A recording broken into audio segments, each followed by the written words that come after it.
قبل ما نبدا الفيديو ما تنساش تعمل لايك وشير وسبسكرايب للقناه وتفعل زر الجرس عشان خاطر يوصلك كل جديد من عندنا.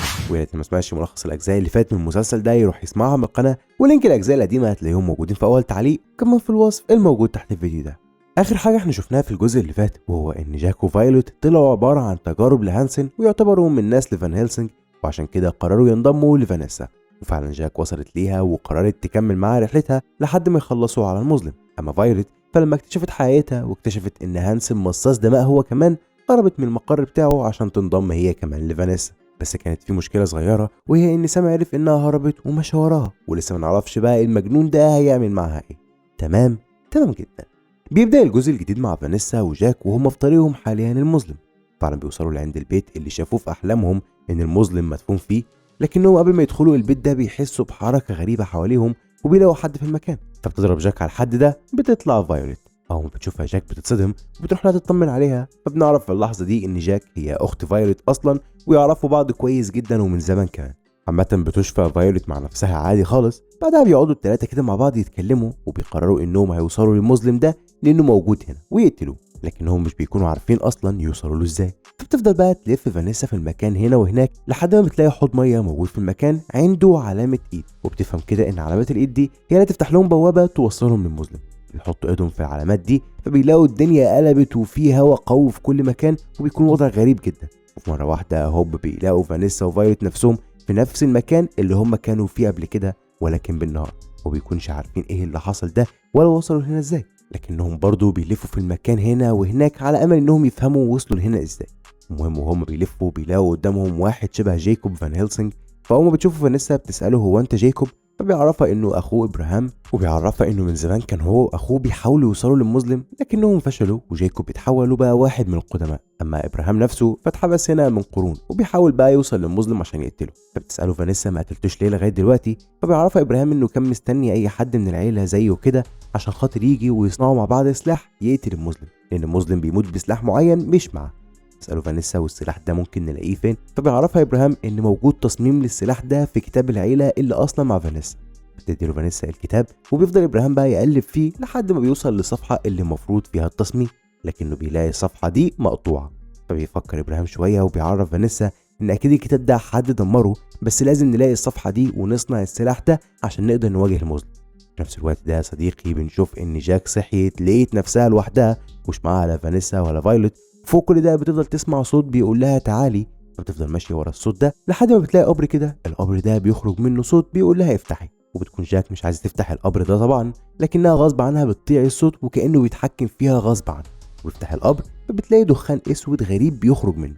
طبعا جاك في اللحظه دي ما كانتش فاهمه اي حاجه، فبسرعه بتفضل تهرب لحد ما بتوصل لعند فانيسا وفايولت وابراهام وبتعرفهم كل اللي شافته. ابراهام في اللحظه دي بيترعب وبيعرف الكل ان المظلم خدع جاك وخلاه تحرره، وبيامرهم يمشوا حالا من هنا ويرجعوا للعالم الحقيقي ويصمموا سلاح باي شكل كان عشان يقتلوا بيه المظلم. ولسه مش بيلحقوا الكل ياخدوا نفسهم بيلاقوا سام والساحره ووصلوا عندهم، وبيكونوا جايين هنا لانهم عرفوا ان المظلم اتحرر، فجايين يعملوا طقوس كده عشان يرجع للحياه. المهم ان سام والساحره اول ما شافوا فانيسا وجاك وفايولت على طول بيتعاركوا معاهم، وبتكون قوه سام لا تقهر وبيقدر يهزم فانيسا وبيسيبها اصابات خطيره. اما جاك وفايولت فالساحره بتتعارك معاهم وبتقدر بكل سهوله تتغلب عليهم. بعد كده بتروح الساحره لفانيسا وبتاخد من دمها، والدم ده بتحطه على رسمه نجمه كانت رسمها على الارض. بعدها بتاخد من فانيسا قاروره الدم اللي كانت مع فانيسا لو تفتكر، والقاروره دي بتديها الساحره لسام وبتطلب منه يقف في نص النجمه اللي رسمتها. بيعمل سام كده فعلا وبيقف في نص النجمه وبيشرب الدم اللي في القاروره، وهو بيبدا صدره ينشق حرفيا وبيخرج منه دخان اسود، والدخان ده بيكون المظلم. وبتطلع مصاصه دماء قويه اسمها دراكولا، وهي اول مصاصه دماء في التاريخ كله. المهم ان دراكولا اول ما ظهرت على طول بتلمس سام فبيتحرق عن بكره ابيه وبينتهي نهائيا. وبنعرف هنا ان الساحره كانت بتكذب عليه كل ده وبتحوله لواحد من القدماء عشان بس تقدمه كقربان وترجع دراكولا للحياه من تاني. عامه بعيدا عن سام بقى فدراكولا بتقرر تقتل فانيسا وجاك وفايولت عشان ما يكونش في اي تهديد عليها بعد كده. بس فانيسا بتستخدم ذكائها وبتتكلم مع دراكولا وبتقول لها بلاش تقتليني لان عاوز انضم ليكي من البدايه.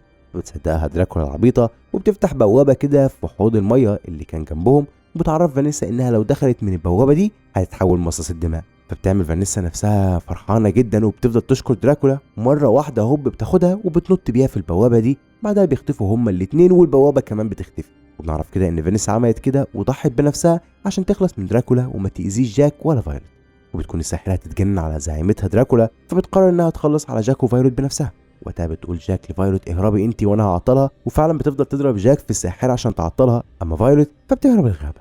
بس بتفضل بقى فايولت تهرب لحد ما بتوصل لعند مدرسة كده، فبتدخل ترتاح في المدرسة دي شوية وبتنام. لكن ما عداش وقت طويل وبتصحى فايولت على صوت حد بيتعارك مع مصاصين الدماء وبيطلب المساعدة.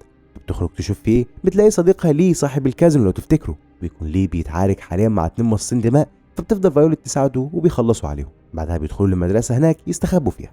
الأثناء دي عند هانسن بنشوفه قاعد لوحده وبيشوف زي رؤية كده لجاك وفايولت لما كانوا بيهربوا من عند الساحر. ونشوف انه كمان عمال يدعي انهم يهربوا هما الاتنين والساحرة ما توصلش لحد، وده يوضح كده بشكل ما ان هانسن بيحب جاك وفايولت زي ولاده بجد. المهم وهو قاعد بتجيله ميكايلا زعيمة جماعة الأخوات وبتعرفوا إنها متضايقة جدا لأن الساحرة راحت تصحي دراكولا من وراهم عشان تبقى هي تابعته الوحيدة. وبتعرفوا كمان إن حتى كل ده الساحرة فشلت فيه. بيسأل هانسن إن هو تنتقم منها ولا إيه، لكن ميكايلا بتعرفه إنها مش تنتقم، بل هيروحوا لها دلوقتي ويتحدوا هما التلاتة ويبعثوا دراكولا من جديد، بعدها يبقوا يخلصوا على الساحرة خالص. فبيوافق هانسن وبيتحركوا على هناك.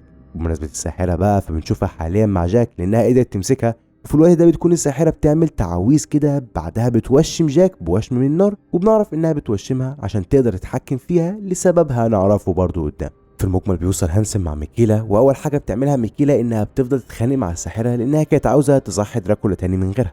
بس بعيدا عن كل ده بقى فبنشوف ان هانسن بيروح لجاك وبيعرفها انه فعلا مصاص دماء ومش ابوهم، لكنه بيأكد لها انه بيحبها هي واختها وهيسعى لنجاتهم، وبيعرفها انه يعرف مكان الصفح الناقصة من الكتاب، وبيوعدها انه هيعرفها مكانهم في اقرب وقت. طبعا جاك مش مصدقها طبعا، لكن بيكون واضح ان هانسون بيقول الكلام ده من قلبه بجد. المجمل بينتقل لفايولت واللي بتكون قاعده حاليا مع ليه، وبيعرفها ليه انه كان غلطان لما طلبت منه في الجزء اللي فات يهربوا سوا ورفض، وبيعرفها انه عرف غلطته وخرج يدور عليها لحد ما لقاها. وعرفها ليه انه اتفق حاليا مع واحد يجي بعد شويه ياخده من هنا ويسافروا مع بعض الهواي، وبيعرفها ان هواي ما فيهاش اي مصاصين دماء، ممكن يعيشوا هناك سوا في امان ويتجوزوا زي ما بيحلموا. في الوقت ده وقبل ما فايولت ترد على ليه، فجأة بتتحول عين فايولت للون الأبيض وحرفيا بتغيب عن العالم، لكنها هوب بترجع تاني طبيعية خالص. فبيسألها ليه عن اللي حصل، فما بتكونش عارفة أي حاجة خالص، بس بتقول ليه يعني يلا نمشي من هنا، وبتعرفوا إنها هتروح تدور على الصفح اللي مش موجودة في الكتاب بحيث يعني تقدر تقضي على دراكولا تمام. الفكرة هنا بقى إنه وهم ماشيين فجأة بتلاقي فايولت قدامها ساعة ضخمة كده، وكمان لوحة كانت في مكتب هانسن زمان وما بتكونش فاهمة أي حاجة. من العدم كده وبدون مقدمات ليه بيقتلها. هو بتصحى فايولت تاني لان كل اللي شافته ده كان رؤية مش اكتر، فمش بتهتم وبتاخد ليه برضه عشان يكملوا ماشي، لكنها برضه بتلاقي الساعة واللوحة وما بتكونش فاهمة دول وصلوا هنا ازاي. لكنها في اللحظة دي بتحس بحاجة غلط وبتحس ان اللي قدامها ده مش ليه، فبتحاول تقتله لكنه بيكون اسرع منها وبيقتلها. فهوب بتفوق تاني لان ده كان حلم برضه مش اكتر من كده، وبتكونش فايولت حرفيا فاهمة اي حاجة وبتكون مش عارفة تعمل ايه. ولكن عشان نفهم اللي بيحصل ده يا صديقي بنروح مع بعض كده لعند الساحرة، وبنشوف ان الساحرة ومعاها ميكايلا مسيطرين على جاك، ومن خلالها بقى بيخلوا فايولت تشوف الاوهام دي كلها بحيث يعطلوها قدر الامكان لغايه ما يوصل لها سكاب وايفوري ويخلصوا عليها، لانهم بالمناسبه في طريقهم حاليا لفايولت. وبنشوف بقى كمان ان هانسن من ورا الكل بيتواصل مع فايولت، وهو اللي بيخليها تشوف اللوحه والمكتب عشان تحس ان الموضوع مش حقيقي، يمكن تفوق من اوهامها. واللي بيعمله هانسن ده على فكره بينفع، لاننا بنشوف انها اخيرا خرجت من الاوهام دي ولقيت نفسها مع ليه عادي خالص. قبل ما تفهموا اي حاجه فجاه بتلاقي ايفوري وسكاب عندها، فبتفضل بقى تحارب معاهم بكل قوه وبتزعلهم خالص.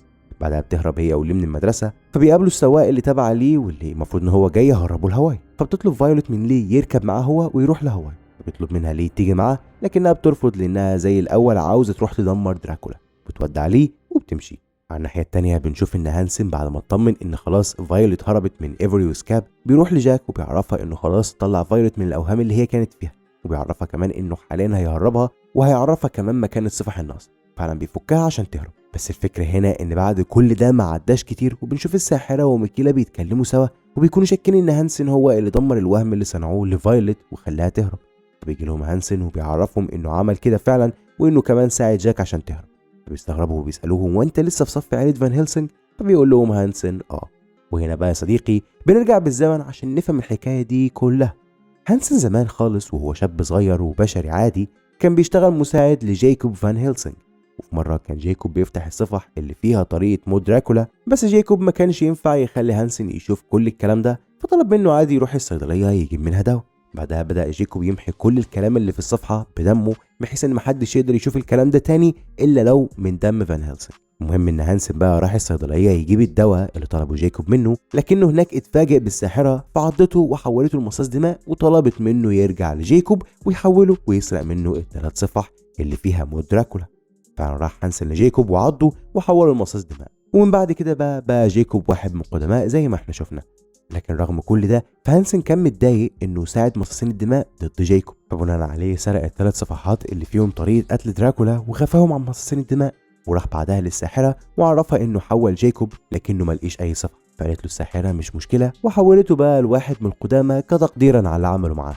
بس صديقي بتنتهي هنا الذكرى واللي عرفنا منها ليه هانسن ساعد جاك وفايلت باختصار كده، لانه كان في صفهم من زمان لكنه اتنقل لجانب مصاصين الدماء غصب عنه. عامة في الوقت ده بقى بيتكلم هانسن مع الساحرة وميكيلا وبيعرفهم انه هرب جاك وفايلت انه مش هيسمح لهم يخلوه يخون عيلة فان هيلسنج مرة تانية. وقتها بتتجنن الساحرة وميكيلا وبيبدأوا يهجموا على هانسن وهم كلهم غيظ منه، وهقول لك عملوا فيه ايه ولكن قدام. لان دلوقتي بنروح لجاك، بنشوف ان جاك كانت ماشية في طريقها عشان تحاول تدور على فايلت، بس وهي ماشية بتلاقي شخص ماشي بعربية قريبة منها، فبتخاف وتستخبى. في العربية دي بقى كان شخص احنا عارفينه كويس الا وهو اكسل، وبيكون اكسل حاليا ماشي على البوصله المرسومه على الورقه اللي اديتها له فانيسا عشان خاطر يوصل لفانيسا. المهم ان البوصله بتفضل تشاور لاكسل على مكان جاك، فبينزل اكسل لجاك وبيثبتها وبيسالها انت مين، فمش بترضى تقول له اي حاجه. وقتها بيعرفها اكسل بنفسه وبيعرفها بموضوع البوصله وانه كان ماشي وراها عشان يوصل لفانيسا، لكن البوصله وصلته ليها. في اللحظه دي بتعرفوا جاك كل حاجه عنها، وبتعرفوا كمان انها ما تعرفش مكان فانيسا ولا حد يعرف، لان فانيسا اصلا من ساعه ما عدت من بوابه مع دراكولا محدش يعرف مكانها خالص. لكنها بتعرفه برضو ان اكيد البوصله دي بتشير لاي حد من دم فان هيلسنج وعشان كده اشارت ليا. في الوقت ده بيفضل اكسل يفكر، وفي النهايه بيقرر يشارك جاك في رحلتها، يمكن في النهايه يوصل لفانيسا. فاول حاجه بيعملوها انهم بياخدوا بنزين للعربيه وبيقرروا يمشوا على البوصله بحيث يوصلوا لفايلت هي كمان، وبعد كده يبقوا يدوروا على الصفح الناقصه عشان يوصلوا لدراكولا وفانيسا. على الناحيه الثانيه وفي نفس الوقت ده بنشوف فايلت مع شخص كده أثرها هي ومجموعة ناس تانيين. الشخص ده بيروح بفايلت وكل اللي معاه لشخص تاني اسمه دايرس، وبيبدأ بقى يتفاوض مع دايرس عشان خاطر يبيع له فايلت والباقي. والعلم دايرس ده شخص مجنون وسايكو خالص، بيخطف البشر وبيعمل بينهم قتالات حتى الموت، وبيصورها وبيذاع القتالات دي لحد معين من أجل الترفيه مش أكتر، لكن بيذاع القتالات دي لمين محدش يعرف. المهم ان دايروس بيقرر يشتري كل الناس دي ومنهم فايلت، وبيلاقي مع فايلت كمان قارورة الدم اللي فيها من دم دراكولا، فبياخدها لانها عجبته. وبتفضل بقى فايلت تطلب منه يرجعها، لان طبعا يعني من غير التميمه او القاروره دي مش هتقدر توصل لدراكولا. لكن دايروس ولا بيرد عليها ولا اكنه سامعها اصلا، وبيأمر جنوده يحبسوها لحد ما يجي ميعاد القتال بتاعها. فبالفعل بياخدوها الجنود وبيحطوها في زنزانه، ومفاجاه بقى ان بيكون معاها في نفس الزنزانه دي يوليوس، واللي بنعرف انه لما هرب من مقر هانسن رجاله دايروس وصلوا له هو كمان وجابوه هنا. المهم ان يوليوس وفايلت بيفضلوا يسلموا على بعض انهم متوحشين بعض يعني. بعد كده بيقرروا سوا يلاقوا طريقه يهربوا بيها من هنا، بس قبل ما يخططوا لاي حاجه بيجي دايروس المجنون وبيعرف الكل ان في قتال دلوقتي بين راجل قوي كده اسمه كرينج وبين فايلت. فبتخرج فايلت وبتفضل تتقاتل مع كرينج وهي مرعوبه، لكن رغم كده في النهايه بتقدر تلبسه سكينه في بطنه فبيقع مصاب. وبتكون فايلت مش عايزه تقتله، فبيفضل دايروس يأمرها تقتله لكنها بترفض، فبيتعصب دايروس وبيخلي جنوده يقتلوه. بعدها بياخد دايروس فايلت لمكتبه وبيحذرها ما تطيعش الاوامر تاني والا هيقتلها، وبيسمح لها بعد كده تمشي.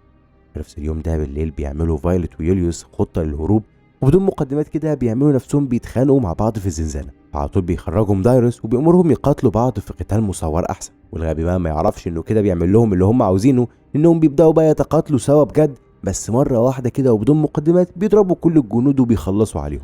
فبيخاف دايروس وبيبدا يهرب منهم، فبيكونوا هيروحوا وراه، بس قبل ما يعملوا كده بيوصل سكاب مع ايفوري عشان ياخدوا فايلت. في اللحظه دي لما شاف يوليوس ان سكاب لسه عايش اتجنن حرفيا، وعلى طول بدا يحاربه عشان خاطر يقتله وينتقم لقتله لفرانكي. اما فايلت فبتبدا تتحارب مع ايفوري. في نفس الوقت ده برضه بيوصل اكسل مع جاك للمكان، وبيوصلوا عند يوليوس وفايلت وبيكونوا هيساعدوهم، لكن فايلت بتطلب منهم يروحوا ياخدوا التميمه من داريوس قبل ما يهرب، فبيروحوا عشان يعملوا كده فعلا. اما يوليوس فبيفضل يحارب سكاب بكل عنف، وفي النهايه بيفصل رقبته عن جسمه واخيرا مات سكاب. ايفوري بقى اول ما شافت كده اتجننت، فسابت فايلت وراحت تقتل يوليوس، بس مش بتلحق لان فايلت بتيجي من ظهرها وبتعضها، فبتتحول بقى ايفوري اخيرا لبشريه. وبمجرد ما رجعت تاني ايفوري للبشريه بتفرح جدا وبتفضل تشكر فايولت وبتعرفها ان ولائها هيكون حاليا ليها من اللحظه دي لمدى الحياه.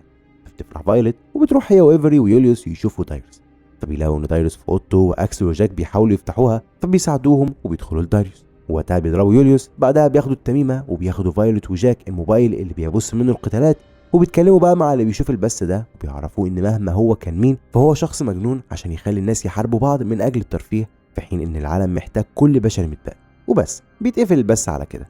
الفكره هنا بقى اننا بنشوف ان الفيديو ده بتشوفه ست كده، الست دي في حد بيتكلم معاها وبيقول لها يا ست الرئيسه اللي دمروا القتالات دول هم من عيله فان هيلسنج. بتتضايق الرئيسه ولسه بقى ما نعرفش هتعمل ايه ولا هي مين دي اصلا. عامة دلوقتي بنرجع لهانسن وميكايلا والساحرة، لأن ميكايلا والساحرة بيفضلوا يعذبوا في هانسن عشان يعترف لهم على مكان الصفح، بس هانسن بيرفض يعترف بأي حاجة، فبتقرر الساحرة تاخده لقاعدة عسكرية كده لأن فيها أجهزة تقدر تعذبه بيها أكتر وأكتر، ويمكن وقتها تقدر تعرف مكان الصفح. على الناحية التانية بنشوف جاك وفايلت وإيفوري بيتكلموا سوا، وبتعرفهم جاك إن هانسن قال لها إن الصفح مخبيها في اللوحة اللي كان بيخليها تظهر لفايلت في الحلم لو تفتكر. لا وعرفها كمان ان اللوحه دي موجوده في قاعده عسكريه كده معينه. وقتها بتقرر فايولت تروح مع يوليوس واكسل للقاعده دي ويجيبوا الصفح، اما جاك فبتقرر هي وايفوري يروحوا لعند الساحره وميكيلا يحرروا هانسن من تعذيبهم ليه، ويحولوا بعد كده باقي جماعه الاخوات لبشر زي ايفوري، وبيتفقوا على كده وكل فريق بيمشي في طريقه. وقتها راحت جاك مع ايفوري لعند ميكيلا، فطبعا لقيوا ميكيلا والاخوات بس وما لقيوش هانسن ولا الساحره، بس ده مش بيفرق معاهم وبيفضلوا يتعاركوا مع ميكيلا بكل قوه وبيخلصوا عليها.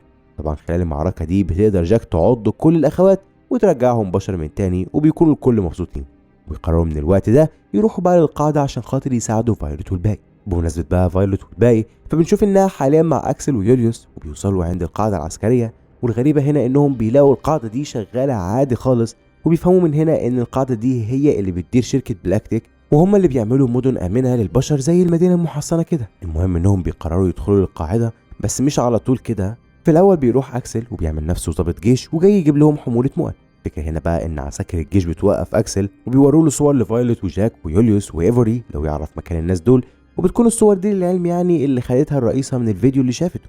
كده بنعرف ان الرئيسه هي اللي بتدير القاعده دي. المهم ان اكسل بيقول لهم ما اعرفهمش، بس لو لقيت حد هجيبه، وبيسيبهم وبيمشي.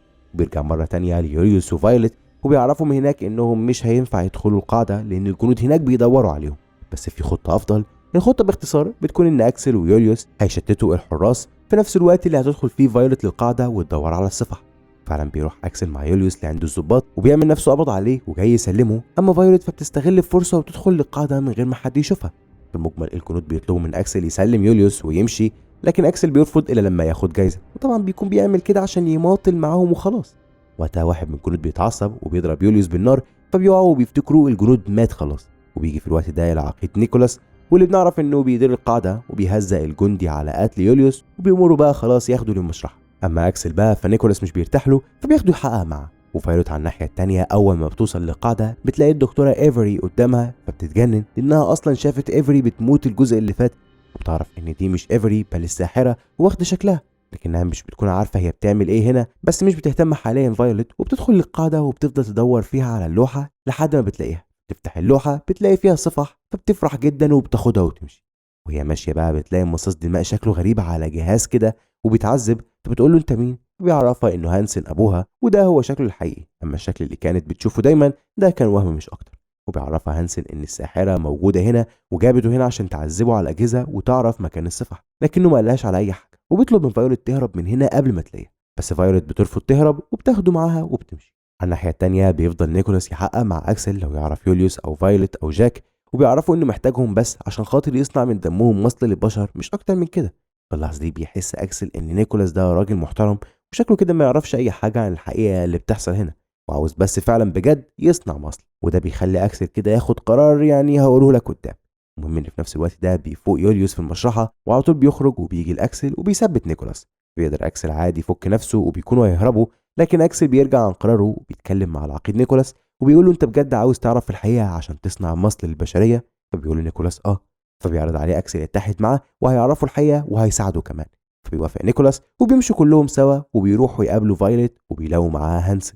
الفكره بقى ان نيكولاس لما بيشوف هانسن بشكله الغريب ده بيصدق كلام اكسل وبيحس انه كان مخدوع طول الفتره اللي فاتت دي، ده غير ان فايولت بتقول لهم يلا نهرب حالا قبل ما الساحره توصل لنا، لانها حاليا واخده شكل الدكتوره ايفري وموجوده هنا.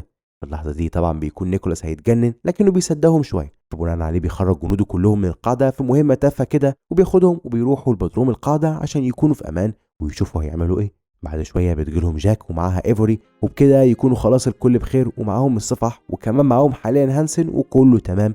مش ناقص غير انهم بس يشوفوا بقى في ايه في الصفح دي ويعملوه. فبيجيبوا الصفح وينزلوا عليها دمهم، فبيبدا بقى يبان كل اللي في الصفح، ولكن بيكون مكتوب بلغه غريبه ومحدش عارف يقراه نهائيا. كلموا مع هانسن وبيطلبوا منه يساعدهم، لكن هانسن بتكون حالته وحشه خالص من كتر التعذيب ومحتاج دم. بناء عليه بياخدوا شويه دم من نيكولاس وبيحقنوا هانسن بيه، فعلى طول بيفوق. وقتها بيحط هانسن ايده على راسهم هما الاتنين، فعلى طول بيتنقلوا الذكرى كده في عقل هانسن عشان يشوفوها. في الذكرى دي بيشوفوا هانسن بعد ما تحول وعض جيكوب بيروح لواحدة من عيلة فان هيلسنج، وبمجرد ما بتشوف انه اتحول لمصاص دماء بتعرف ان هو اللي خان العيلة وحول جيكوب، فبتكون عاوزة تقتله. لكن هانسن وقفها وعرفها انه فعلا اتحول، لكنه قرر يدمر مصاصين الدماء من الداخل ويشتغل كده اكنه جاسوس ويعرف كل اخبارهم ويعرف ازاي ينهيهم. وقطع وعد كمان للست دي انه هيفضل خادم للعيلة بتاعت فان هيلسنج، فالست دي خلاص بجد صدقته وسابته يعيش. وقتها بدأ هانسن شغله وبدأ يجرب على مصاصين الدماء طرق مختلفة يقتلهم بيها، لكن للأسف كل الطرق فشلت. وعدت السنين ووصلنا لوقت الحرب العالمية الثانية، وقتها راح هانسن وانضم لجيش النازيين واشتغل معاهم في مختبراتهم، بحيث يعني يحاول يلاقي حاجة تقتل مصاصين الدماء وخصوصا دراكولا، لكن برضه فشل. ده غير انه للأسف قام في الفترة بتاعته دي بتجارب بشعة على البشر أثناء فترته مع النازيين. المهم ان هانسن بيظهر لهم بقى جوه الذكرى دي وبيتكلم مع فايولت وجاك، وبيعرفهم انه بعد كده رجع امريكا وانشا شركه بلاكتيك، وكان كل هدفه من البدايه يلاقي سلاح يقتل بيه دراكولا، لكنه ملقيش لحد ما اقتنع ان عيله فان هيلسنج هي اصلا السلاح وعشان كده صنعهم وبس.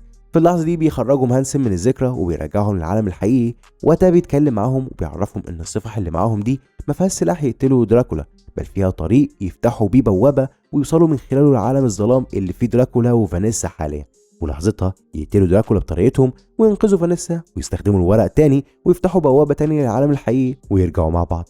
لكن في مشكلة صغيرة، وهي انهم عشان يقدروا يفتحوا البوابة لازم يروحوا للساحة بتاعة القاعدة العسكرية، لان فيها رسمة نجمة المفروض ان وقت ما القمر يتعامد عليها يعملوا طقوسهم هناك وهيقدروا وقتها يفتحوا البوابة. بس عشان يعملوا كده لازم يخلصوا من الساحرة اللي في القاعدة اصلا عشان ما تحاربهمش، وبيقعدوا بقى يحطوا خطة عشان يخلصوا بيها من الساحرة. وبعد شوية بيقرروا ينفذوا الخطة دي، فبيروح نيكولاس للساحرة وهي واخدة شكل ايفري وبيعرفها انهم ليو هانسن وفايولت وجاك، وبيطلب منها تيجي تشوفهم حالا. فبتوافق ايفري او الساحرة يعني، وبتروح معاه لحد ما بيوصلوا الأوضة كده معزولة استحالة خالص حد يخرج منها، والعلم دي الأوضة اللي كانت الساحرة حابسة فيها هانسن وبتعذبه. المهم ان لما بيوصلوا عند الأوضة دي بيقول نيكولاس للساحرة ان الكل جوه وبيطلب منها تدخل، لكن الساحرة بتحس بحاجة غلط فبترفض تدخل وبتطلب من نيكولاس يدخل معاها. بيتوتر نيكولاس لكنه بيدخل معاها في الاخر، فهوب بيجي اكسل مع يوليوس وبيقفلوا باب الاوضه دي وبيحبسوهم جوه هما الاثنين. وهنا بقى بيغير نيكولاس هيئته وبيطلع اصلا هانسن، وكل ده كان عامله عشان يحبس الساحره هنا، لكنه للاسف دخل معاها وده كان خارج الخطه.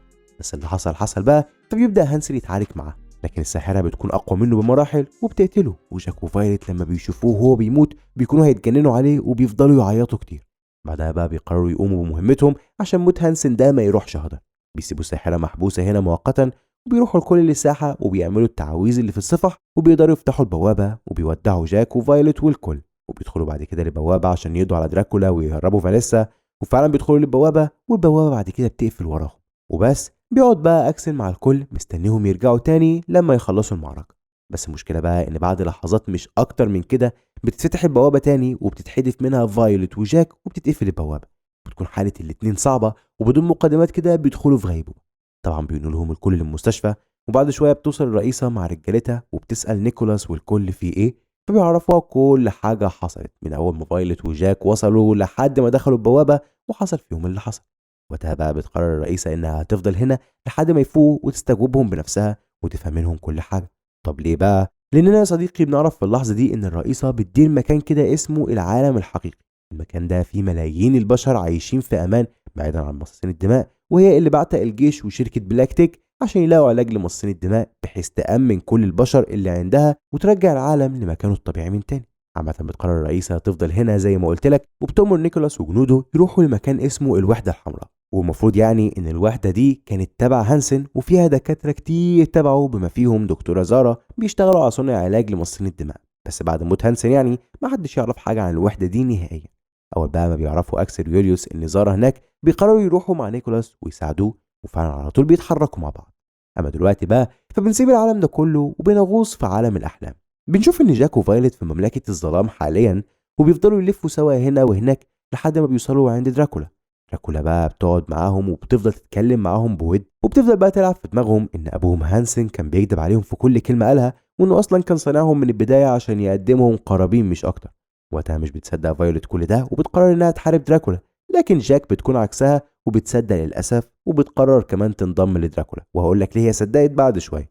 فرحت ده بتعرفها فايولت ان دراكولا بتخدعهم ولازم ما تصدقش كلامها، لكن جاك ولا كأنها سامعه. فبتتكلم دراكولا مع فايولت وبتعرفها ان اختها عمرها ما هتصدقها، لان من وقت ما جاك فتحت لدراكولا قبرها زمان خالص دراكولا ارتبطت بيها بشكل ما، وبعدها لما الساحره وشمتها قوت الرابط ده وبقت تميل ليهم اكتر. وبتعرف فايولت انها حاليا هتحجز اختها عندها وهتكون هي مكانها في العالم الحقيقي. وبتخلص دراكولا كلامها وبتضربهم هما الاتنين بقوتها فبيغمى عليهم.